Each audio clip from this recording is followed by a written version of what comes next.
Hi all welcome back to ಮತ್ತೊಂದು mini vlog. ಇನ್ನು ಇವತ್ತು ಗಮ್ಯಂದು ಸ್ಕೂಲ್ ಆನ್ಯುವಲ್ ಡೇ ಇದ್ದಿದ್ದರಿಂದ ಸೊ ಬೇಗನೆ ಹೊರಡಬೇಕಿತ್ತು 10 o'clock ಹಾಗಾಗಿ ಬೇಗ ಎಲ್ಲ ಕೆಲಸ ಮುಗಿಸ್ಕೊಂಡು ಫ್ರೆಶ್ ಅಪ್ ಆಗಿ ದೇವ್ರ ಪೂಜೆ ಕೂಡ ಮುಗಿಸ್ಕೊಂಡೆ. ಹಾಗೆ ಟಿಫನಿಗೆ ಅಂತ ಹೇಳ್ಬಿಟ್ಟು ವೆಜಿಟೇಬಲ್ ರೈಸ್ ಬಾತ್ನ ಮಾಡಿದ್ದೆ.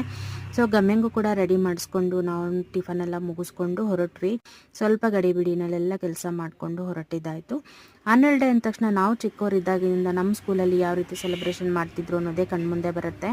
ಸೊ ನಮ್ಮ ಮಕ್ಕಳಿಗೆ ಒಂದು ಸ್ಟೇಜ್ ಸಿಗುತ್ತಲ್ವ, ಅದೇ ಖುಷಿ. ಆ ಪರ್ಫಾರ್ಮೆನ್ಸ್ ನೋಡೋದಕ್ಕಂತೂ ತಂದೆ ತಾಯಿಗಳು ಕಾಯ್ತಾನೆ ಇರ್ತಾರೆ ಅಂತ ಹೇಳ್ಬೋದು. ಹಾಗೆ ಕಮ್ಮಿಯವ್ರಿಗೆ ಕೊಟ್ಟಿದ್ದಂಥ ಥೀಮ್ ಬಂದು ಪೇರೆಂಟ್ಸ್ ಥೀಮ್ ಆಗಿತ್ತು. ಸೊ ಅಪ್ಪ ಅಮ್ಮಂಗೆ ಎಷ್ಟು ಸ್ಯಾಕ್ರಿಫೈಸ್ ಮಾಡ್ತಾರೆ ನಮ್ಮ ಒಂದು ಬೆಳವಣಿಗೆಗೋಸ್ಕರ, ನಮ್ಮ ಲೈಫಿಗೋಸ್ಕರ ಅಂತ ಹೇಳ್ಬಿಟ್ಟು ನಮಗೆ ಜೀವ ಕೊಟ್ಟಿರುವಂಥ ಜೀವಗಳನ್ನ ನಾವು ಖಂಡಿತವಾಗ್ಲೂ ಖುಷಿಯಾಗಿ ಇಟ್ಕೋಬೇಕನ್ನೋದೇ ನನ್ನ ಭಾವನೆ. ಸೊ ಬನ್ನಿ ಗಮ್ಯನ್ ಪರ್ಫಾರ್ಮೆನ್ಸ್ ಯಾವ ರೀತಿ ಇತ್ತು ಅಂತ ನೋಡೋಣ.